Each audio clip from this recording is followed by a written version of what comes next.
Oh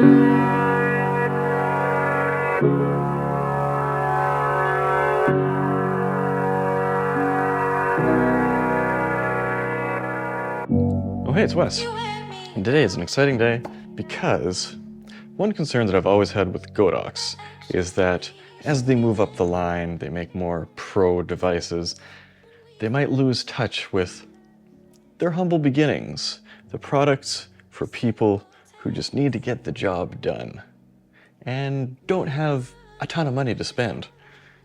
And to that end, something I didn't see coming, the AD600BM II. B stands for Bowens, M stands for manual, there's no TTL. I can't say I have ever used TTL on my AD600 Pro or AD600. There it is. It looks very familiar. It looks a lot like the AD600 Pro 2 or the AD600 Pro, which I have many miles on myself. It doesn't look an awful lot like the original AD600BM. This is the Strobe Pro version. It's exactly the same thing. So obviously they've made a lot of advances, a lot of changes that make this look a lot more like the Pro Light. Some people have said, is it just the AD600 Pro reskinned? I will answer that for you conclusively. And oh boy, are there some surprises along the way. We're going to review this light in depth in 5 categories: build quality, feature set, usability, light quality, and value. So, as always, we'll start with the build quality. The original doesn't feel like the most considered design. Very plasticky. You do have a metal Bowens mount on the front here, but it is just a very thin stamped sheet of metal. You have a little fan on the bottom here. Very, very plasticky all over. Like this whole bottom section here it's plastic, and this is what your mount's attached to. Now there's a metal subframe underneath there, so it's not a huge concern. We have the original bulb. 3 contacts.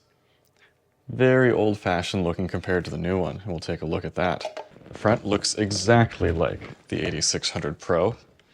Same reflector, same bulb.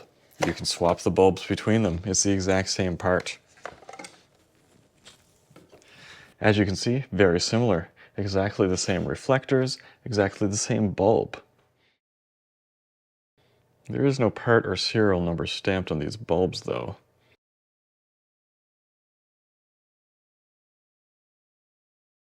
And one thing I did test, I took the bulb off this, put it on the AD600 Pro to determine if this would produce the exact same quality of light, and it didn't change anything at all.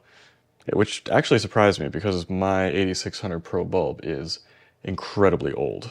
Many thousands of actuations on it. But if we pull apart the fronts here, we will find exactly the same modeling lamp COB LED underneath here. So in the front we have very similar thick metal Bowens rings and very similar cast aluminum housings here, but they're not the same.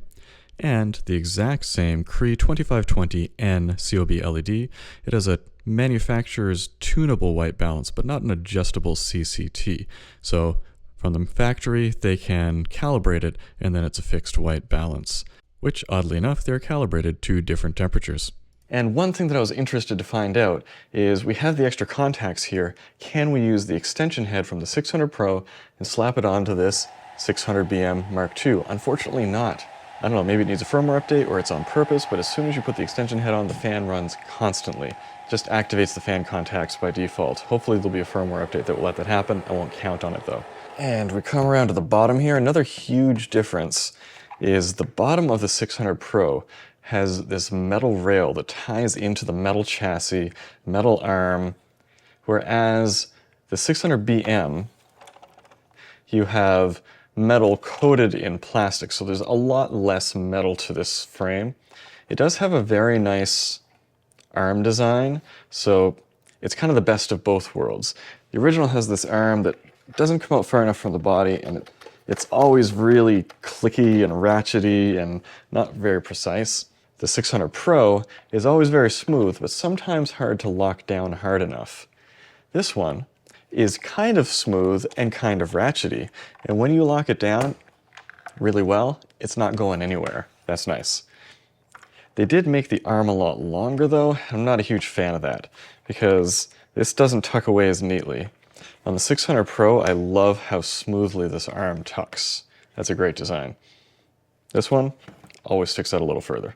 The kicker, why this is entirely not the same light as the 600 Pro. We have to come around to the bottom, and we will see we have just a slightly revised version of the original WB87 battery. Mine sticks on very hard. Very hard to get off. This battery is 10.8 volts. The WB26 series battery from the 600 Pro is 29.6 volts. These are running on completely different voltages. They are very different lights. The circuitry can't operate the exact same way. And as we'll find out later when we reference our overheating torture test, there is something dramatically different about the new 600BM II, in a good way. And as far as quality goes, this is a WB87B. This is not the original battery. This is not even the second generation battery. Similar specs, but it has been updated again. And the latest generation of Godox batteries has been quite reliable. Unfortunately, they are forever tarnished by some terrible batteries that they have made in the past, though. I will concede that for sure. Now, one thing I have to harp on, there is no weather sealing. Some people say to me, you can't expect that. Yes, I can. It says it is an outdoor flash. That's in the name. And if so much as one snowflake falls on this, I've had this happen before, fell on my 600 Pro, it didn't work for a week, and then it just magically started working again. So thankfully, they're just not weather sealed in any way. And I live in a climate where we get a lot of precipitation, which means that without freezer bagging these, which I do on a regular basis, you just can't use them outside like 3/4 of the time. We're not in LA here, folks. We'll see the most obvious change here is the screen. Now, unlike the screen on the X3 or the V100, I've got a few over there, it's not glass. This is a plastic screen again. Now, it is a harder plastic screen than the previous two flashes we were looking at, but it's still plastic. It will scratch. I have already scratched it a tiny bit. Oh my goodness. So I don't know. Not sure what to think about that. It's well protected. I feel like they could have made it out of glass, but it is a lower cost product, so maybe I can't blame them for that. Overall, I'm going to give this an 8.75 out of 10. My biggest loss on this is just a lack of weather sealing, and I won't stop talking about that. Feature set, greatly advanced here. We have the new user interface. Let's go into our menu here. Set a random wireless channel. Then I can take my X3 trigger, go into wireless, wireless sync. Unfortunately, this is not a touchscreen. Boom, they're on the same channel. Simple as that. A lot of newer folk coming into this, that wireless channel system is cumbersome. Just takes all the friction out of it. That's great. We have this beautiful bright not touchscreen. I would love to see a touch, however, again, not a Pro product. I don't think the AD600 Pro II has a touchscreen. It should. As you can see, we have settings for HSS, for S1, S2 triggering. I've never used that. Modeling lamp, which you can access from outside of the menu, so free or prop, which follows the flash brightness. Let's go back in here. Beep, I turn that off right away. Our increment type. Screen standby, I wish I could set that to longer than 3 minutes. I mean, this thing has a massive battery. So I don't understand why we can't just leave the screen on. Like, the amount of power this is putting out, let's say if you're shooting at like half power, 1/4 power, is just astronomically more than the amount of power the screen would consume. I would like it to stay on if I want it to. A lovely thing to have on this is you have the group colors on the sides.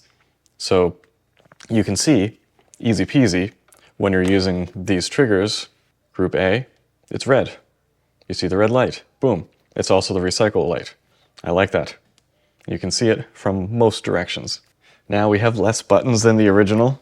That is true. The original is festooned with buttons, but you can get the job done pretty easily here. And you have a lot more clarity, a lot more visibility with the screen. Now we don't have the option to add a bottom handle to it like we do with the Pros. Very strong mounting arm, you've got an umbrella holder. Our battery is, again, very similar. A very high capacity, 10.8 volt, 96 watt hour battery.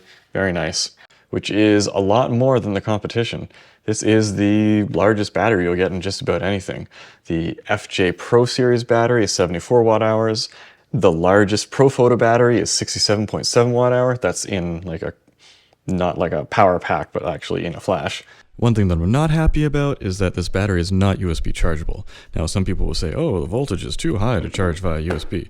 But most new V-mount batteries have 14 plus nominal voltage and essentially exactly the same capacity. This can obviously be done and would make life so much easier. And am I the only one that's super annoyed that I can't just stand this battery up when I'm charging it? When I set it aside, it always falls over. It's just such a simple little thing that I just wanted to not do that. Don't have a color stable mode, but I've never found the color stable mode to be super useful in any Godox flash I've tested. We'll touch on that in the light quality section. No TTL, again, not something that I use. You can go down to 1/5/12 power, love to see that. 1.9 second recycle time, which is ostensibly identical to the original 8600 Pro. 40 watt modeling lamp, again, the exact same one as the Pro. Not compatible with the extension head for some reason. And the extension head made for the original 8600BM robs you of some power, or you can use like the dual 1200 watt. Anyway, I hope that they can resolve that at some point. But overall, feature set, I'm giving that an 8.5 out of 10. It doesn't have everything, and that's on purpose. Usability. Everything's pretty standard at this point. No surprises, nothing revolutionary. It's not a touch screen, but it's very easy to navigate nonetheless. It is, however, a big, heavy monolight. And since you don't have the ability to use that extension head at this point, that's a big knock for me, because you always have to have this big, heavy light on the top of your light stand. Sometimes that's fine, sometimes it's not though. Usability of the screen. I'm a little baffled here, because the screen on the V100, the viewing angles are phenomenal. Now, again, this is a more pro-ish light, but it is a touchscreen. It is a glass screen, and like from any incident angle, you can see the screen perfectly. This one, however, it is much more recessed, and as soon as you get really far off axis, it's kind of hard to see. From the sides, not so bad. From below, not great. From above, not great. The reflections really get you there. Let's see how it compares to the original, though. I suspect the original's not fantastic for that either. Yeah, so you've got a dot LCD display, so it like disappears at certain angles and reappears again. And from the sides, it's awful. From the bottom, depending on where you're standing. So that was never great. This is an improvement, although just not a massive improvement. So because it's so big and heavy on a light stand, a lot of the time, an 8200 and 8300 will be much more convenient and more usable for you if you don't need all that power. Sometimes you just need more power if you want to do group shots over and over, or action where your aperture needs to be f5.6 or smaller, or f8. You need a ton of power for that if you want to be shooting at base ISO to get things that you know are going to be printed poster sized or larger. And now, a big part of usability is our overheating torture test. Let's go check out our results. If you want to see the dedicated video on that, there's a link above. The 600BM with the original 8600 Pro, because some people think that they're the same on the inside, and I think we're about to discover something about that.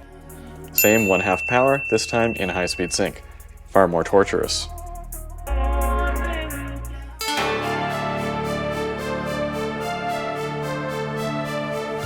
It's just not hot at all. It's warm. It's just warm.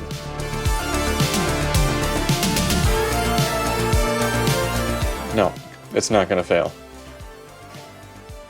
It just won't cross that 4-second threshold. That is insane. So 10 minutes at 1/2 power, 2 more minutes at full power. This light just won't stop. I don't know. So, 8600BM Mark II, 1, West Perry, 0. Oh my goodness. So yeah, this is the first light to beat my overheating torture test. It just wouldn't stop. The 8600 Pro, it died long before this did. At a 4-second interval, this light just never ends. Now, I've always wondered why that couldn't always be the case, because it has a fan. Why can't the fan just keep cooling it down? Why can't the air from the fan just effectively enough reach all parts of the flash? They can just keep working And well, this one does that. The fan comes on, the fan turns off, the fan comes on, the fan turns off. According to the manual, it's supposed to give out in those scenarios after 200 shots. It slows down a little bit, but not enough to fail my test. It's almost like they knew they had to beat 4 seconds, and then they just dialed it in right below that. I don't know if they're watching my videos or not. I'm not in direct contact with them most of the time. Some people aren't happy about the new click and rotate power button. It was never a hard switch like on the original AD200 and AD200 Pro, which I do prefer a switch rather than a soft button, but all the AD600s were always a soft button to turn on. This one just has a safety, just a tiny bit slower. I do prefer the old AD600 one, the nice big button on the bottom, but some people found issues with them turning on their bag, turning on the modeling light. That is a problem. Never been a problem for me, but it has been a problem for other people in the past. It was going to be sub 8 for usability due to just the general form factor issues and lack of extension head, but I'm gonna give that an 8 out of 10 because this thing cannot be stopped.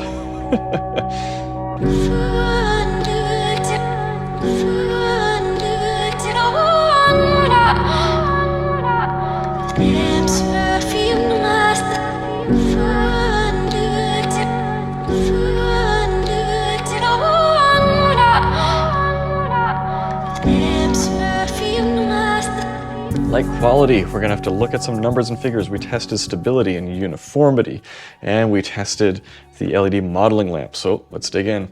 These recorded numbers are averages of 10 to 15 photos taken, then averaged together to get our results. So this isn't just one and done. Going from 1/2 power to 1/64 power, we have fairly significant color shift here. Our white balance changes by 131, but our tint, not too bad, only changes by 0.89. It still brings us pretty far down the list. Interestingly enough, the AD600BM original scored very well in this test, while I've heard some people complain that it is terrible for color stability when not according to these tests. The winner in all of that is the AD200 Pro II in color stable mode, the light with the best color stable mode. In HSS, similar story, does not do great. Our white balance shifts by 453 and our tint by 1.78. Not fantastic. Everything has a pretty solid shift in HSS, but this one is one of the worst. And once again, the original BM bests it, but this time it's nowhere near the top of the chart. And one more thing for usability, can you do high-speed sync easily with your electronic first curtain shutter turned off or in electronic shutter mode, which some cameras now support? Well, it's no better than any of the past lights. It's exactly the same as the original BM, same as the AD600 Pro. It has banding issues in HSS. This is something that was solved by the V1 Pro and the V100. These almost completely immune to HSS banding in any circumstance. Smooths it right out. These ones, however, we still don't have that fix yet. Stability, not amazing. Let's move on to our uniformity. That's our shot-to-shot consistency. So in sync, our shot-to-shot consistency is very, very good. Now, our exposure deviation is twice as high as on the AD600 Pro, and it's generally exposure deviation that people talk about, so okay, I'll give you that. The white balance deviation, though, and the tint deviation are just the top of the pack. They're better than everything else. This has more stable color than the Pro, or the Pro in color stable mode. And then this extends into the high-speed sync stability. We have the second lowest white balance deviation, second lowest tint deviation, and the lowest exposure deviation in high-speed syncs. Now, the light that's actually coming out of it, though, I have a bit of an issue with. So if we go back to our measurements over here. Now, these white balance and tint measurements are a little bit deceptive. They are the adjustment measurements in Capture One to get the white card back to pure white. So if we had to go all the way up to 6800K, that means we had to pull that slider pretty far and the light was too cool. And if we look at our results here, we can see that the AD600BM II had to pull that slider very far. This light was far too cool, and it is similar to the original BM, but this one's even further off spec. Then if we're looking at HSS, it is a little less cool, but incredibly red. Adjustment of 7.23 on the tint, that's a lot. Let's have a look at our modeling lamp LED performance. And unfortunately, it does hold true that this is the same lamp as on the AD600 Pro, which did not score well. We have a CRI of 90, which is okay-ish, but our R9 is only 54. The 600 Pro measured at 52. And the color temperature is 4500K, which is neither here nor there. It's not incandescent, it's not daylight. Whereas the original Pro was tuned down to 4000, and I don't know, I don't like either of those numbers. So that scored a 32 on my CCT light score. Now, modeling lamp quality is not a huge part of my score. It's mostly the flash quality, fortunately for this. So that gives us a light quality of 8.75 out of 10. Excellent in some ways, but a little off spec in others. I nitpicked a lot of things and pointed out a lot of issues, so it may seem like it warrants a lower score, but in actual fact, no light does everything very well. Every light has its issues, so if you take that in aggregate and compare it to everything else, this light still does very well. Value. That's what we expect to do well on this. The original BM is currently selling for $500. These things often go on sale for less, but we're only talking MSRP. This one, $550. That, honestly, for an extra $50, no brainer. This is the new bog standard. You can get the 600B, the original, with TTL for $700. I don't see the point. Some people do though. 600 Pro, $900, marked down to $600 right now because, you know, it's kind of on its way out. The Pro 2, $900. That's a lot more money for something that doesn't necessarily perform that much better. Yeah, it's got some more bells and whistles, totally true. Let's broaden our scope here. You have the Westcott FJ400 Mark II for $600. Profoto B10X 500 watt second for $2,200. The FJ800, we're kind of dancing below and above the 600 because I think Westcott doesn't want to compete directly with Godox on these. That's $1,000. Broncolor 400, $2,460. This one, very easy. Thankfully, I was concerned that they wouldn't make this a value leader again, and they have though. This is an easy 10 out of 10 for value. Not a question at all. Let's bring up our total scores and compare here. That gives us an 88%, very close to the top of the charts here. I mean, they gave us more than I expected. That refire rate, the lack of overheating, this color stability. Really, I am impressed. All I really want is to be able to put the extension head on this and have a slightly better screen, but I'm asking for too much on that better screen. I think the extension head though can be fixed with a firmware update. What do you think about the new AD600BM Mark II? It's a mouthful. If you want to pick one up, there's going to be a link down in the description below to help support this channel and feed my fat cats. If you have any questions about the new AD600BM Mark II, let me know down and I'll get back to you in the comments below. If you want to pick up one of these shirts, there's a link in the description as well. So, until next time, let's go take some very bright photos.